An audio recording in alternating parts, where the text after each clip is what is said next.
Choices. The game needs more choices like that. Choices are always good because it rewards smart people and punishes idiots.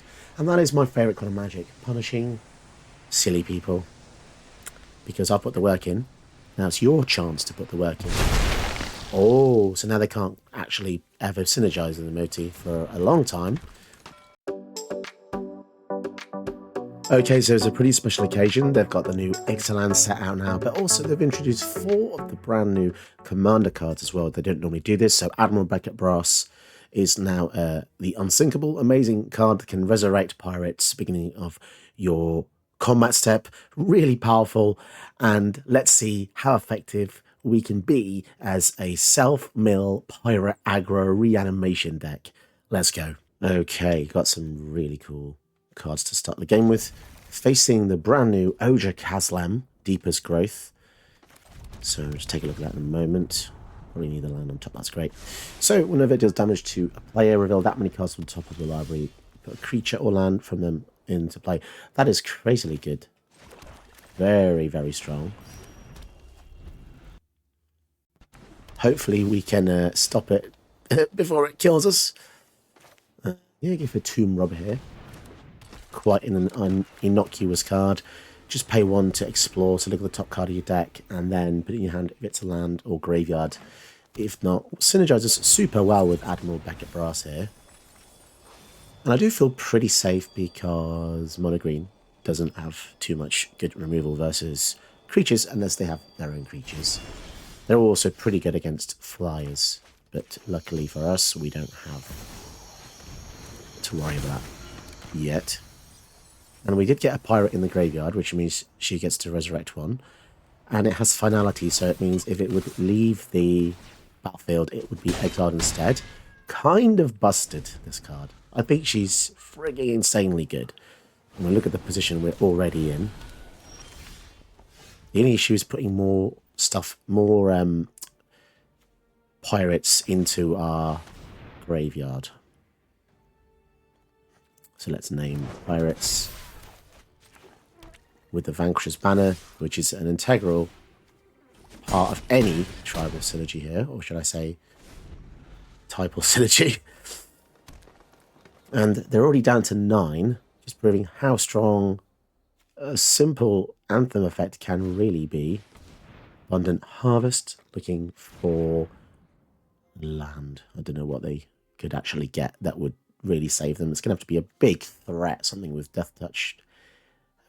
But even then, we're going to have at least 6 damage coming in. Regrowth. I wonder if they're playing a fog effect. That would be interesting to see. Start with the Time Stream Navigator, which draws us a card. And this is so freaking powerful now, the Time Stream Navigator in this build. And I guess we could also explore. Nothing else we're going to do anyway, so we discard. And it's a land. So we can actually just keep doing this until we explore a pirate into our graveyard. Oh, okay. So we'll put that in the bin. Nice. So now Admiral Bucket Brass is going to trigger by returning the Captain Storm, which is a fantastically named card. And if they fog, they don't die, obviously.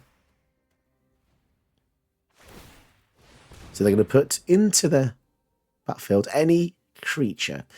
What's it going to be? Massacre Worm? It's a Gulter. Okay. But even if they block the 5, they're still going to take lethal. So yeah, damn, that was again a powerful show of force there from Admiral Brass Unsinkable. I love this card. Really good. All right, let's keep this because I want to see how good the Jace is in this build.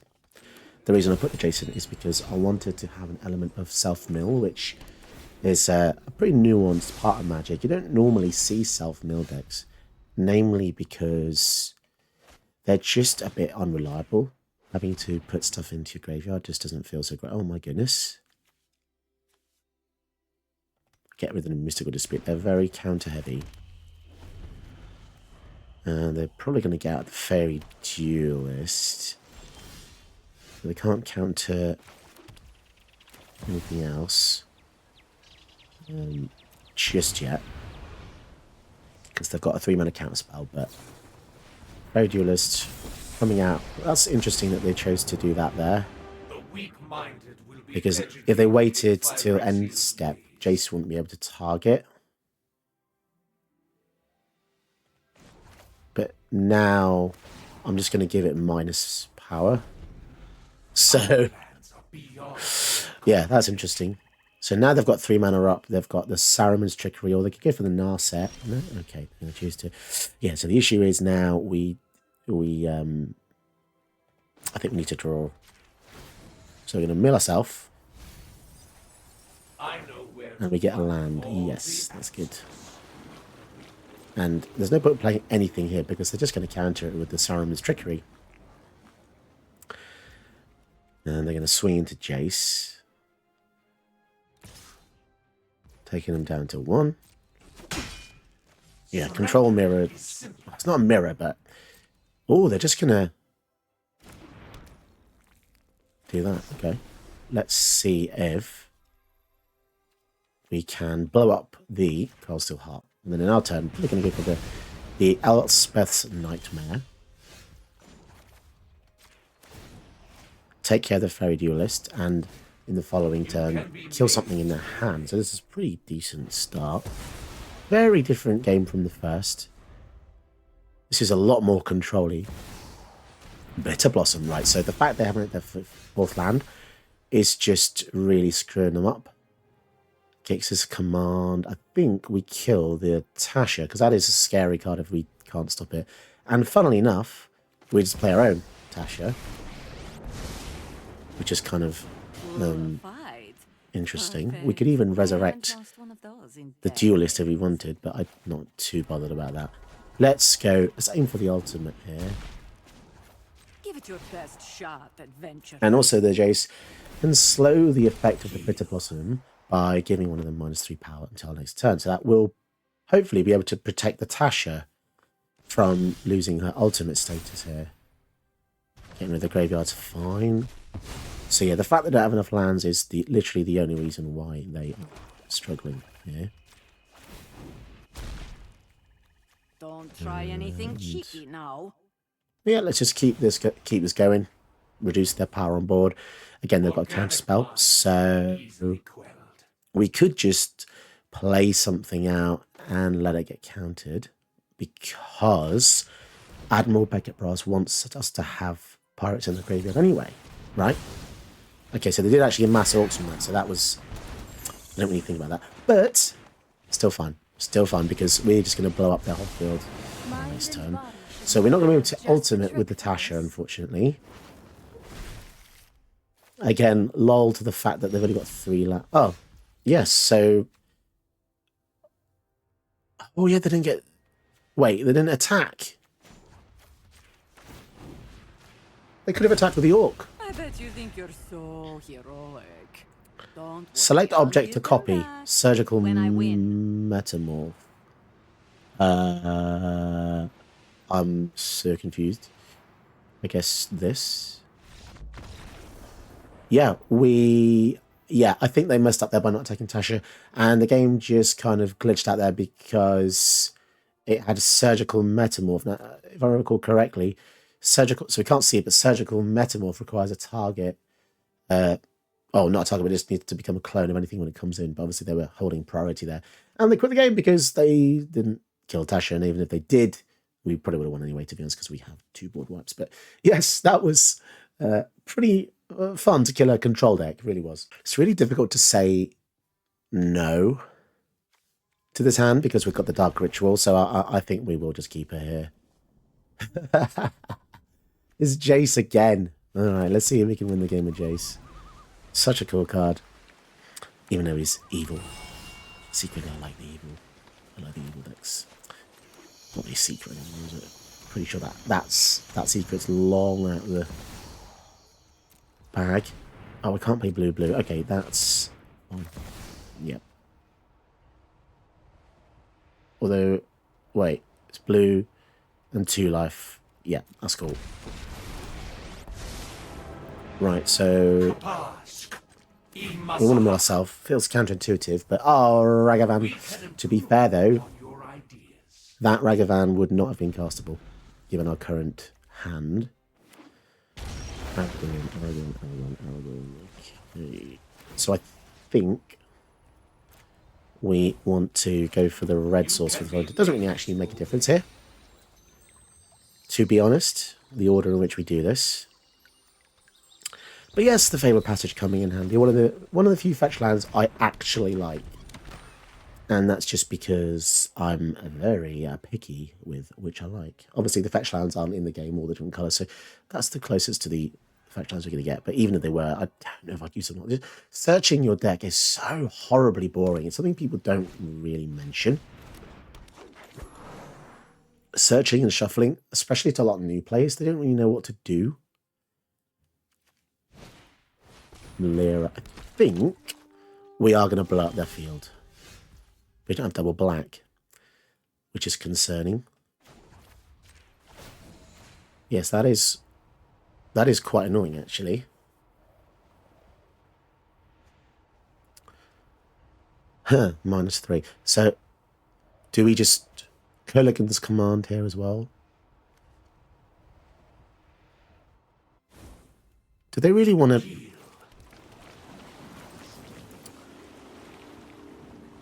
discard and 2 damage here. I wonder what they were trying to do there. Were they trying to... Maybe they were trying to see how this worked, but yeah, I'm not sure.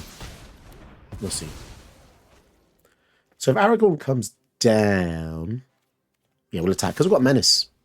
And they can't hurt Jace. They cannot attack. You have not got double block abilities. Oh, we've got hostage taken in the graveyard. I don't... Like, I get Admiral Beckett Brass is new. I get that. But maybe they should have looked in the graveyard.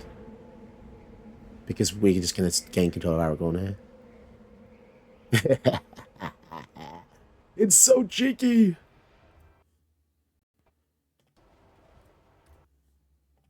Are they just now realising, oh crap. Oh crap. What can Melira do? Sack, exile it. Choose creature artifact. When it's put in a graveyard, return it to the battlefield. That does not save them. I love that they're reading Admiral Beckett Brass. Sorry, let me be more eloquent. They're currently reading Admiral Beckett Brass. And I keep saying Beckett because that is her name, to be fair. Alright, let's give Melira the minus because we're going to steal the Aragorn in the combat. Become subdued. Hello. Hello there. Do you care to join the ranks of the pirates? I imagine we had the mana up to just cast it as well. And they've chosen Command Zone, which is kind of lols. They even get to swing for 6. Also, to top this all off, we have Crippling Fear, which is such an underrated, underplayed, underloved board wipe. Kills all but non-pirates. Showdown of the Skulls. So we don't want to see a board wipe. Oh no, they got a pirate. That's annoying. Oh yes! We really took them out with the old mystery card. They didn't really... I mean, the fact that it's new, I guess, is a big boon because people won't see it. But yeah, they should have really looked in our graveyard. Alright, I've already mulliganed off screen, so I'm going to keep this now because I don't want to go down to 6. To save you guys time, I try and not always show every mulligan because it doesn't always mean much, to be honest. So let's whoosh. Whoa. I guess we'll get rid of the arcane signet. It's all just ramp. Beginning of your end step, discover 5. What the flip? That is so crazily good. That is so crazily good. We are definitely gonna hopefully get rid of that. And getting the board wipe for now. This is a staple, surely, in everything. It's like Ugin. Discover 5. What? What the flip? The artwork's a bit weird. Feels a bit off-center. I feel like artwork should normally be focalized on this, like I get that it's focused on that purple thing in the top, but yeah, I don't know. That purple, I don't even know what to call it, like a purple energy ball. I don't know, it just looks slightly weird. I do know for a fact that the artwork on Arena is slightly different to real life because... Oh, they're going to create a 1-1, aren't they? They're going to create 1-1, please don't. Oh, that's annoying because now the line doesn't work as I wanted it to. One card in hand. Do they have any 1-mana things we can use? No, they do not. So that is annoying. I guess we'll exile that. And we shall make each player discard. Oh, they had a great henge. That would have been bad. And will we be able to do anything else? It's a cultivate. Okay, we got very lucky. And we are now ultimately on the Veil. So we're going to half their permanents, basically. Tomb Robber.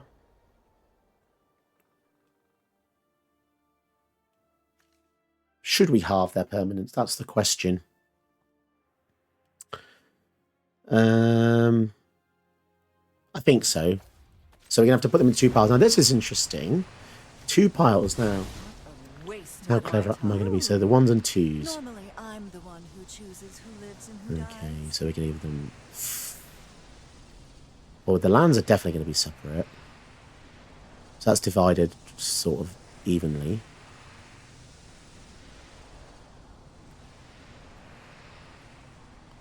So we give them 4 lands and the commander, or 5 lands and this. I think that is the right choice here. Oh, choices. The game needs more choices like that. Choices are always good, because it rewards smart people and punishes idiots.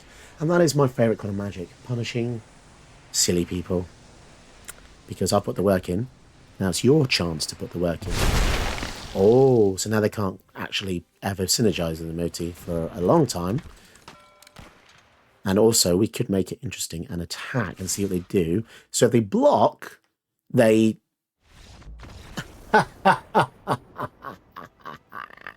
Got him! So this deck really just came out of nowhere and took me by surprise. I'm not really into kind of tribal decks because they're actually very weak to board wipes. But this one does get around it by being able to resurrect your favourite pirates that have just died. And as long as you're using the usual suspects, stuff like Reflections of Lichara to copy your tribal creature, Kindred Discovery lets you draw cards when they come in and deal damage, and Vanquisher's Banner. These 3 are absolute staples in these colours. As long as you're using these, I think your deck, no matter what tribe it is going to be very amazing. And there's a few things in the deck that I put in to kind of synergize well with the fact that you want to be milling yourself a little bit. There's a few interesting things which take advantage once things are actually in the graveyard. So you've got Haunting Voyage, which is really good. Choose a creature type, return 2 creature cards of that type from your graveyard to the battlefield. But if it was full tiled, return all of them. So this can get really out of hand really fast. We have the Jace, which you saw a few times there. Milling yourself can be pretty important, and then letting yourself get the cards out of the graveyard once they've entered. Prismara Command draws 2, discards 2, so that lets you put them in the yard as well. Crucius, it all gels perfectly well together. Crucius discards, returns... Well, if you discard a card, you get a card from your deck, depending on what you chose. The Tomb Robber lets you discard a card to explore, so that's like double discard, really, if you really think about it. Search for Uscanter lets you surveil 1 each turn, which is really nice as well. Yeah, there's just a lot of different cool pieces of synergy going on. Some of the best pirates in the deck. I want to get Angra's Marauders out as soon as possible. There's a few ways you can kind of abuse this. I didn't use... There's a card called Final Parting, which is 5 mana. Look in your deck, choose 2 cards. 1 in your hand, 1 in the bin. I was thinking of using that, but I think 5 mana is a bit expensive. But if you wanted to make this more of a combo build, you could do the Final Parting, put this in the bin, play Brass in the following turn with a big load of pirates, smash in, get this out the graveyard, everything's doing double damage, you're probably going to win. It's a bit win more, but it does work pretty well. The original Beckett Brass is obviously really good at stealing stuff. Don't underestimate this Direfleet neck breaker. This is super good. It's like a double anthem effect. The fact it doesn't give toughness, who cares? It's a Rakdos card. It's all about aggression. Hostage takers steal stuff. Just really wonderful. And then obviously Ragavan, the silly little guy, is a pirate monkey. Of course he is. Just one of the most broken red cards ever made. So yeah, I think this is really strong, and I look forward to making more Commander decks that are from the paper set, the paper Commander product that wasn't released in Arena, because they're just weird the way they release stuff. So if you enjoyed this video, don't forget to check out the deck list below. Give it a go. Tell me what you think. It's pretty awesome. You can put a lot of new cards in, but I just don't have them all unlocked yet. And if you want to support the channel, you can do so by becoming a channel patron. And a channel patron, Adult Dragon tier, gets you a video of your choice, custom video, so that really helps the channel. Or if you didn't want to invest in that, you can donate a one-off time to my Ko-fi page. Details are in the description below, and everything helps the channel, so I really appreciate that. Cool. Did you know that you can help my channel by watching another one of my videos? Go ahead, you know you want to.